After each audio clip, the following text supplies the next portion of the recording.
Good day, grade 12s, and welcome back. We're going to be looking at a very interesting poem by Cecil Day Lewis. Now, Cecil Day Lewis was an Anglo-Irish poet who was born in Ballintubbut in Ireland. Now, he was Poet Laureate of Britain from 1968 until his death in 1972, and was a member of a group of poets at Oxford University during the 1930s. And he embraced socialist ideals. He was the son of Frank and Kathleen. Now, after the death of his mother in 1906, Cecil was brought up in London by his father. He was educated in Sherborne School and at Wadham College in Oxford. In 1928, he married Constance Mary King, who was the daughter of a Sherborne schoolmaster, and he worked as a school teacher as well. But in the 1940s, he had a very long and troubled love affair with the novelist Rosamund Lehman. As a young man, he was active in the Communist Party, and his early poetry was an expression of radical ideas. His first wife was a nature lover, and he also became one. And his later poetry, including A Hard Frost, which is what we're going to be looking at today, showed his preoccupation with the natural world. He became a successful novelist. He wrote detective stories. In 1951, he became professor of poetry at Oxford, and he had 4 children, one of whom you might know if you watch movies often enough, Daniel Day-Lewis. That's his youngest son. So his first marriage ended up in divorce in 1951, and he married actress Jill Balkan. And as I said, he died in 1972 at the age of 68. So we've mentioned his fascination with nature. So let's have a look now at the poem A Hard Frost by Cecil Day Lewis. A frost came in the night and stole my world, and left this changeling for it, a precocious image of spring, too brilliant to be true. White lilac on the window pane, each grass blade furred like a catkin, Maydrift loading the hedge. The elms behind the house are elms no longer, but blossomers in crystal, stems of the mist that hangs yet in the valley below, amorphous as the blind tissue whence creation formed.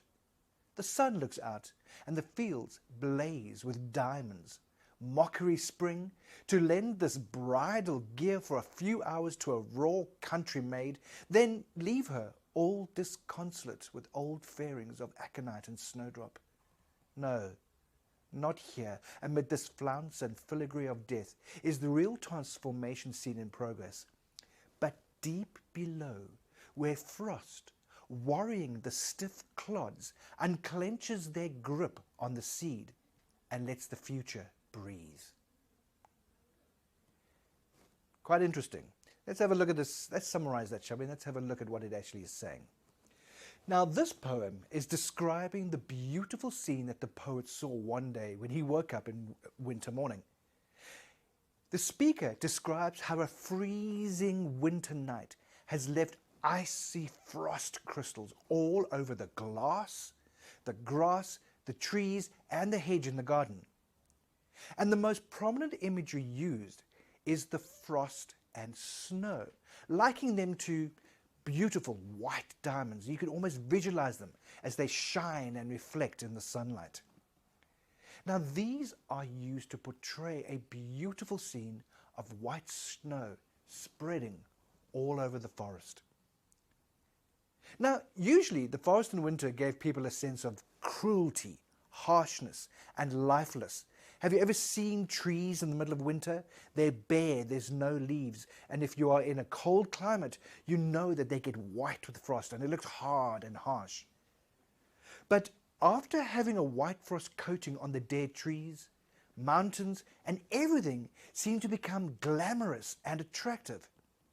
He says that this overnight transformation is actually just an illusion. And the real change is happening underground, where the hard lumps of earth are being cracked and broken by the frost.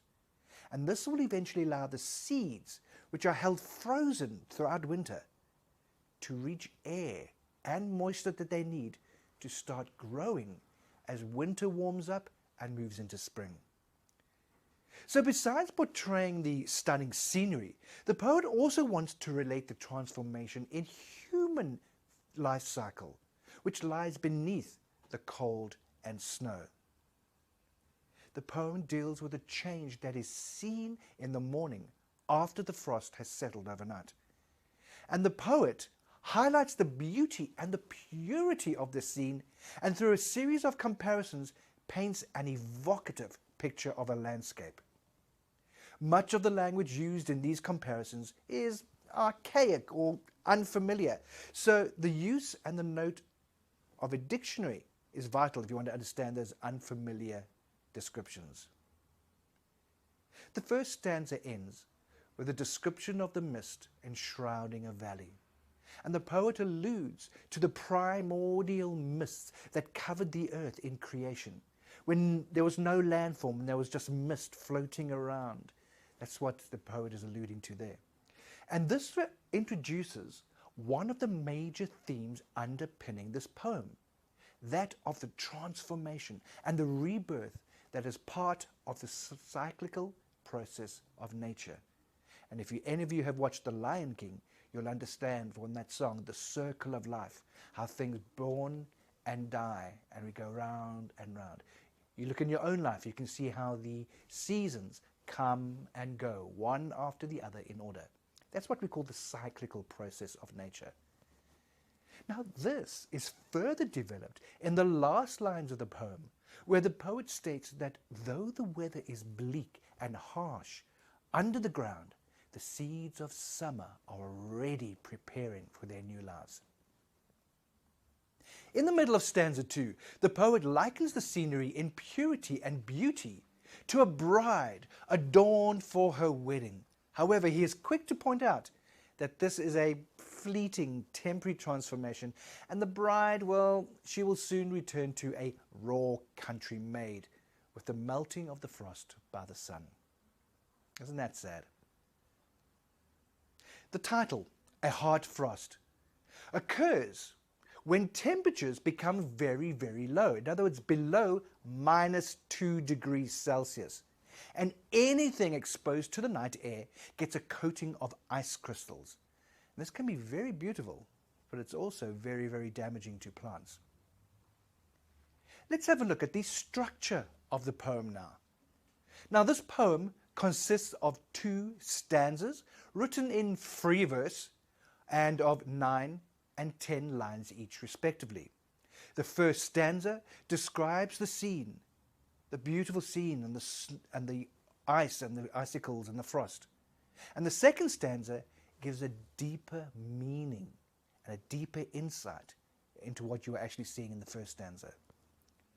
Now, note the use of enjambment, where one sentence flows from one line onto the next without stopping. And this creates a smooth flow of the poem, as if the poet is thinking aloud, describing the magical theme and its deeper, more important meanings. So what we're going to do now is we're going to look at some of the imagery metaphors that are used throughout this poem. And I'm going to read a couple of lines. The first 2 lines. A frost came in the night and stole my world, and left this changeling for it, a precocious image of spring, too brilliant to be true. Now here we can see it says that the frost has stolen the poet's world. In other words, what should be there is not, and it's something completely different. And this changeling, as he calls it, is quite interesting, because the word changeling means a creature that is deceiving and is pretending. And this is a metaphor of the frost that the poet creates. And you need to be distrustful of its beauty. It may look beautiful, but it's not the real thing. Have a look at a few other lines. But blossomers in crystal, stems of the mist, and the sun looks out, and the fields blaze with diamonds. Now the mist is a metaphor for the ephemeral, those dreams, those thoughts that are kind of there that you don't quite able to grasp, and they don't quite turn into reality, and yet they seem real. But extending this metaphor even further, the diamonds appear to be a metaphor for the materialistic nature of people. So although there is the metaphor of the dreams and the things that can't be reached, there's also the metaphor of the solidity of nature and how human beings look for the materialistic, the beauty, the diamonds, the richness. Now, there is an extended metaphor as well, which we need to look at. And the poet uses frost as an extended metaphor to compare the image of frost-formed ice crystals to represent the superficial in the world, which by appearance holds a lot of promise, but prove to have no value. All right, so that runs all the way through the poem, that sometimes the beauty, sometimes the loveliness that we see holds no value at all and is there for such a short time. Let's look at a simile. Blind tissue whence creation formed. Now this is a comparison of the mist, which is impenetrably thick, which limits his sight. This is also indicative of the primitive matter from which nature is formed. All right? So now that mist is very important. So we had the frost, the diamonds, and the mist. All important aspects that come through this poem time and time again. Another image that we're going to be looking at, another aspect we need to consider in this poem, is the use of personification. Now you know personification is when we apply human characteristics to an inanimate or a non-human entity. Let's start with came in the night and stole my world. So frost is personified and made to seem like a thief that sneaks in at night and steals things. Right? Interesting. The sun looks out. So once again, there is a personification. Does the sun really look? No, it doesn't. But in this context, he's saying the sun looked out, and he's comparing it to a person who is looking out of a window and observing the world that lays beneath them. The terms mockery spring, bridal gear, raw country made. Now, this is a personification of the frost as one who creates a wonderful but deceptive image that does not deliver on its promise. And then we're going to look at the stiff clods, unclenches their grip on the seeds and lets out future breath. The personification of the soil as being a restrictive force broken by the frost is effective as it's the promise of new life.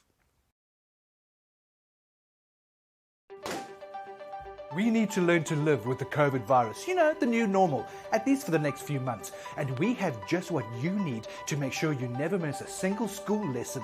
And it's absolutely free, mahala! High quality, powerful, animated lessons for all your subjects. So don't spend a cent until you have tried iWhiz. It's everything you need.